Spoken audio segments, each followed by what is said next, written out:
So Faraway Lucas and lovely audience at home, same question. What is the most no-life thing you have seen someone do in a video game? Is it just people grinding for Counter-Strike Go Gun knife skins? Didn't one of the people who did that on Twitch run a gambling website or something? Oh, there's a bunch of weird stuff going on with the gambling there. Yeah, well, speaking of crime, let's talk about smuggling in video games.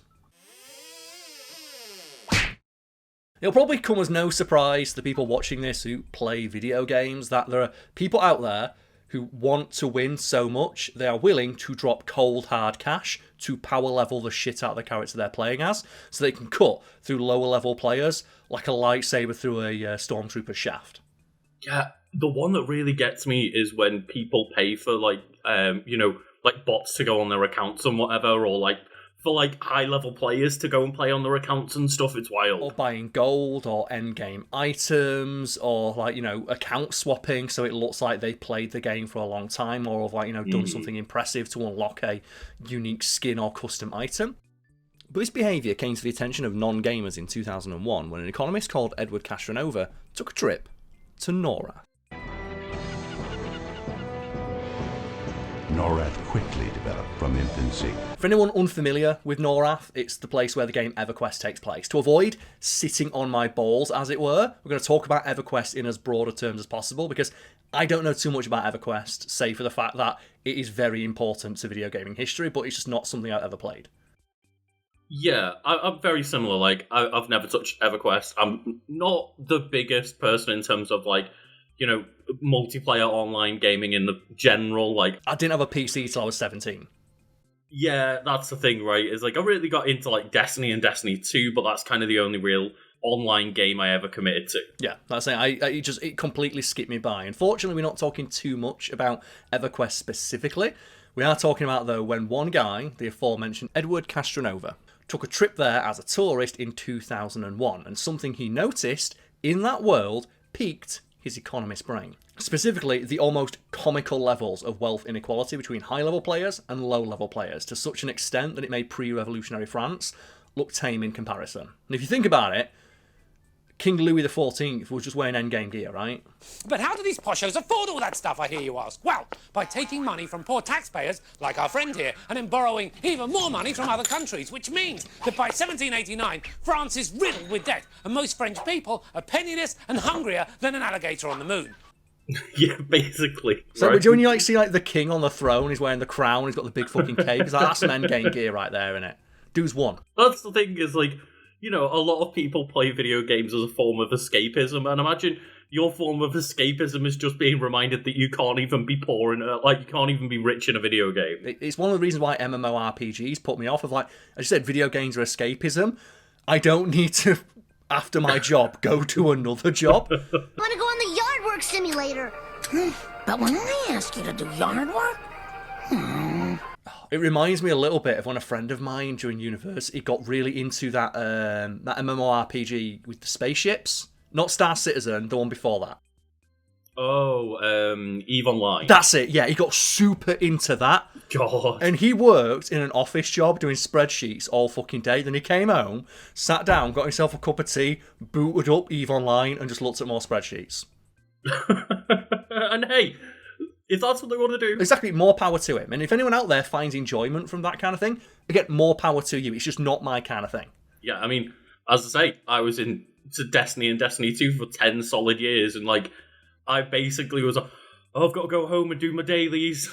And games like that aren't my thing, but fighting games are. And I'm aware that some of the stuff I'll do when I'm playing a fighting game would appear to be very boring to someone who's not familiar with the genre or a fan of the genre. But I will sit there, sometimes for hours at a time, practicing a single combo in a fighting game. And I find that really cathartic because it's just constant repetition and slow incremental improvement. But to someone watching, it's you're just doing the same thing over and over and over and over and over again. But in my head, it's well, I'm not. I'm getting slightly better each and every time. I'm not done yet. I'm not done yet. I'm not done yet. I'm not done yet. That's too bad. Now then, don't get too cocky. You won't underestimate a god of destruction now. as somebody that tried to, like, I'm a casual fighting fan, and, I tried to go into the lab and start learning all the combos and stuff, and just, I can't hit that level, I can't be dedicated in that way. Yeah, and that's the thing, it's just different strokes for different folks. But bring it back to EverQuest. When Castronova went into the world of Norath and saw the massive levels of wealth inequality, they were confused, because on paper, a world like that is the ideal utopian society.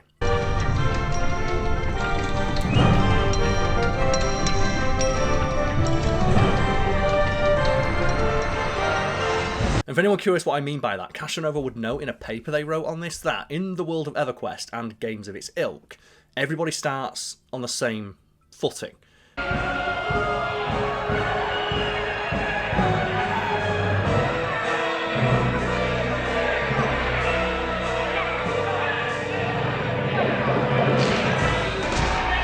You're on the same footing as everybody else who plays, and things that might serve as a roadblock to success in the real world, due to things like discrimination, are completely incidental in that game. Stuff like race and sex.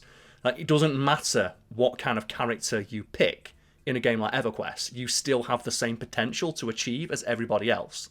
Which is why it baffled him that, despite that, there were still massive levels of wealth inequality, much in the same way there is in this world. Oh yeah. Everybody look badass. But only certain people are going to achieve that, whether it be to, just skill or time put into the game. What realistically the only deciding factor for success should be time, and as you said, skill. Or as Castronova put it, in a virtual world, people choose their own abilities, gender and skin tone, instead of having them imposed by accidents of birth. Those who cannot run on Earth can run in Norath. Mm-hmm. And he saw it as like, it's utopian, right? Surely this would be where humanity would flourish, in a place like this where everybody is equal. And it is enforced equality because you can't get a leg up right at the start of the game, and yet somehow people still do. It's somehow, Karl, humanity found a way. Despite the creators of EverQuest's best efforts to ensure that the economy and world was fair, wealth distribution was fucked. And they realised it's because people could use money earned in the real world to get ahead in EverQuest. Do whatever you'd like with your own money. Like, we're not here to judge. But it is kind of wild to think, oh, well, I could use my money in the real world to get my game up in the real world. Or it's like, fuck it, put it in EverQuest. Yeah, and seasoned MMO players or people who play video games and are aware of this kind of behaviour, this is not going to be a surprise to them. But to Castronova, it was a revelation. It was an attempt to do a World Bank type study of a country. And it was about the game EverQuest. So prices of goods, and I calculated an inflation rate, and I calculated labor productivity and population, and all of these things that would be in a normal report. And that was the goal. And it would have been funny, except that the numbers were big. And then it was thought-provoking. Which is interesting. I wrote an article on this years ago, so you can go check that out if you're interested in the nitty-gritty. So let's get on to the fun stuff, the smuggling. Yeah, I mean, this is the thing, right, is nowadays, we're recording this in 2025, the economy of video games is widely known about, but yes, in terms of 2001, it was a lot less discussed. When stuff like, remember Venezuela, when their economy got fucked up, and there were stories about people in Venezuela earning gold in World of Warcraft and selling it to people who would buy gold in World of Warcraft because farming it's a ball ache, and they were able to, as a result of that, calculate the value of World of Warcraft currency to real world currency. And it turns out that you could earn more in World of Warcraft farming gold than you could in the Venezuelan dollar. That's how fucked up things got. And that's fascinating, right? The idea that you could earn more in a virtual world, and the virtual currency of that world was worth more than your currency in reality. Yeah, you literally, if you compared your wage playing World of Warcraft to actually having, a minimum wage job, you'd be better off just grinding in World of Warcraft than selling your gold. This is something Castronova researched because they noticed during their study that much like in the real world, people in the video game game the system. I love stealing. I love taking things. And once they got to the top, they were very, very protective of their space at the top and did not want to share what they had. And he noticed it was like almost eerily reminiscent of how wealth inequality works in the real world, in the sense that the people at the very, very top would keep their shit-covered boot heel on the throat of the working man and pay them peanuts to do the actual real work. Yeah, it's almost like economies like that are completely fucked. Yep. And he noticed that there were people in EverQuest who were supposedly playing the game for fun who were doing basically the equivalent of minimum wage jobs for higher level players, doing things like collect acorns. I sorta don't feel like playing my clarinet today.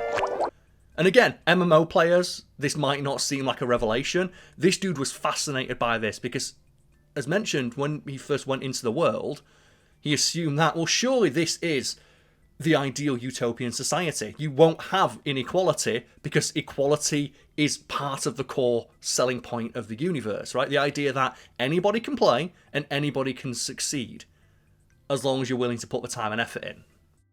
But Karl, somehow capitalism returned. It sure as fuck. $1 for eternal happiness. I'd be happier with the dollar. One of the more curious is that he found out that when he dressed like a hot lady, people would give him free stuff. And there's an entire chapter of his paper where he talks about how when he like made a new avatar that was a hot lady, people just kept giving him free stuff, even though it didn't matter realistically. Like, he could have gone in as like a fucking like a dwarf or something like that, but because he had a hot lady. Yeah, I mean, pretty privilege is a real thing. And it exists in video games as well. And again, to seasoned players of video games, they probably already know. If you go into a video game that's like got a multiplayer component, and you go in with a clearly female like sounding name, or you pick a female avatar, one or two things will happen. People will give you shit for it, or people will give you free shit for it. Yeah. There's no in between, right? No one just treats you like another player. They treat you either like shit or give you free shit. I guess that's what it's like to be a hot person in real life, right? I'm sure we all have that one hot friend that every now and then just gets like bought free drinks or given free food, and they're like, "Oh, don't you love it when that happens?" It's like, it doesn't happen to all of us. And it's a really interesting paper. I'll link it below if anyone wants to go give it a read. But just that's one detail that really made me giggle. And it's also written in a very accessible and, in some cases, very funny way. Like, they talk about how, like, I spent all day slaying rats and I can't afford one pair of boots. Like, the weight of my poorness is, like, crushing. And I think they say, like, I'm a pauper in a world of cavaliers, and everyone makes fun of them for having, like, the basic bitch armor as they walk through the world. It's really fun. Stuff like like that still obviously continues to this day. I know that it's apparently a thing in schools for, like, kids who don't have a like premium skin in Fortnite. They actually get the piss taken out of them in real life for it.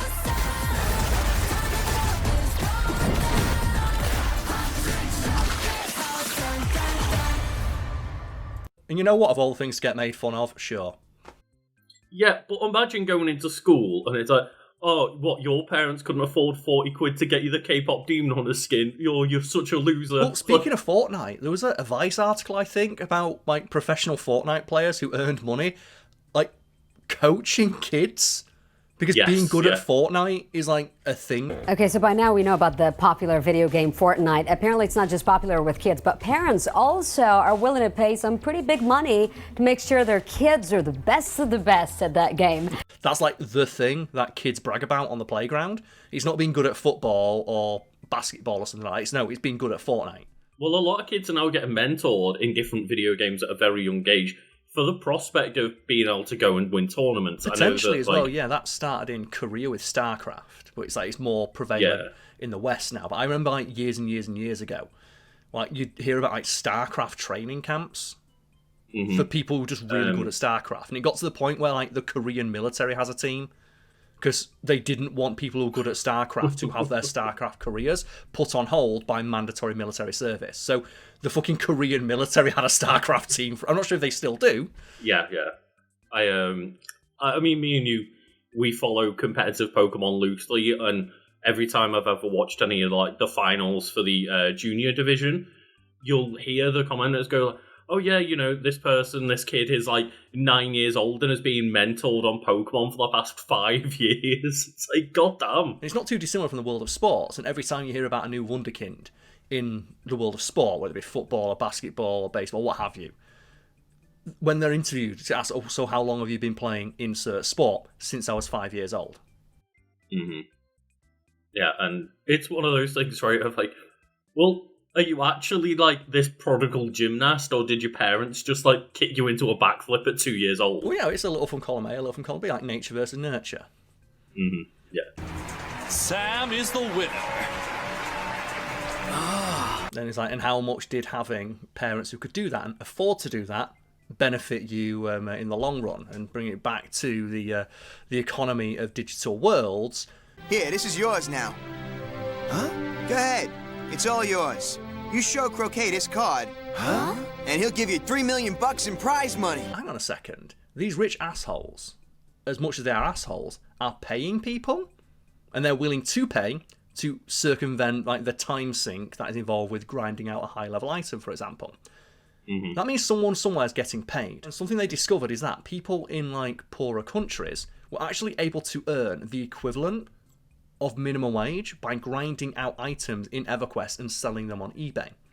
Castronova noticed that Sony tried to crack down on this, which resulted in players trying to circumvent the crackdown measures that were put in place, which made them the equivalent of smugglers. So they were effectively like digital smugglers. Yeah, it's wild to think about, right? You've got to try and get away with this stuff. Yeah. Oh, yeah. And there was numerous ways that people figured out how to do that. Like a common one, like I think my brother did this once because he plays a lot of FIFA and he's really, really, really good at FIFA. And he's made like decent money when he gets like, a good FIFA drop. I'm not sure how it works in FIFA, but it was like foot cards or whatever. Like you can you sell them on like Facebook and stuff. And what you do is you're not allowed to sell them for real money. But what you can do instead is like you can do in-game trades, I think it is. And it's like, oh, I'll agree to sell this card to your account for like 100 gold or something like that if you send me a $5 on Facebook. Because ultimately, if you think about being a player, it is similar to like a trading card game, right? Again, going back to like you can sell a Pokemon card, right? Something like that. It's a lot easier to go and find a single card that you're looking for, similar to like Ultimate Team, a single player. Like, you just give someone a $5 for the card you're looking for rather than buying a bunch of booster packs and hoping for good luck. And to my knowledge, it works the same way in a lot of MMOs where you can buy gold. Buying gold is against the terms of service for a lot of those games, but like the workaround generally is, hey, what's your account name? Okay, a player with this name will come up to you and buy a basic bitch item from you for several million gold. Yeah, it's one of those of there's not really a foolproof way to stop that happening when you've got in-game trades available, especially right? As well when money is involved. When money's involved, people are going to find a way around that because people like making money, and in some cases, the people making the money need to make that money. As mentioned, like Castronova discovered people who were earning minimum wage and like were basically reliant on this system for the majority of their income. Yeah, you have like those gold farms in China and stuff like that, right, where they sell World of Warcraft gold. You're never going to stop that because there's monetary, financial benefits to doing it, and the only way to really stop people doing it is to make the stuff worth nothing. And if it's worth nothing, you're not going to be able to sell that game. Yeah, exactly right. It's just at a certain point, the game developer doesn't want to stop it because then, as you say, it decreases the value of their game itself. To an extent, I am on the side of the players in this one of like, so it's like that FIFA example where FIFA are more than happy to sell you like an Ultimate Team pack for like a couple of quid, right? But the moment you try and resell the thing that you got, that's against the terms of service. So in that case, like, fuck it, get that bag. Like trading card games. Imagine if they stopped people selling cards to one another. Just it would feel horrible, right? I do wish they stopped people buying like 500 boxes of Pokemon cards at the same time, but that's not on like the Pokemon companies, that's on like the individual retailers. That is, and most of them, when like, new Pokemon sets come out, they'll put an item of like, one bundle per person or whatever, but you can't stop them just driving around every single store and buying one at every store. You can't, no, because the most interesting thing, at least for me, that Castronova discovered while they were like exploring the world of Norath and writing this paper, is that even though it was a virtual world where you could walk around half naked and no one gave a shit. When the time came for players to exchange items that they bought in the real world, an act in game that was technically against the terms of service, so effectively against the law of that virtual world, they would do so in darkened alleyways or abandoned houses. And there's just something about that I found really amusing, of just the fact that they do it in an abandoned house so people can't see. Yeah, I played a lot of RuneScape in oh, that's the classic. Like, We don't even talk about RuneScape, but yeah. And just the amount of times you go into town and you just walk down an alleyway and someone's like, oh, hey, I'm selling shit, yeah? Just dealing in the streets. More than anything, this proves to me that people are gonna people. Two of a pair, now on opposite sides. From the very start, with honor we've two watched each other's back and we battled with pride. We are closer than brothers. Now we have to fight each other. And we trust our fate to the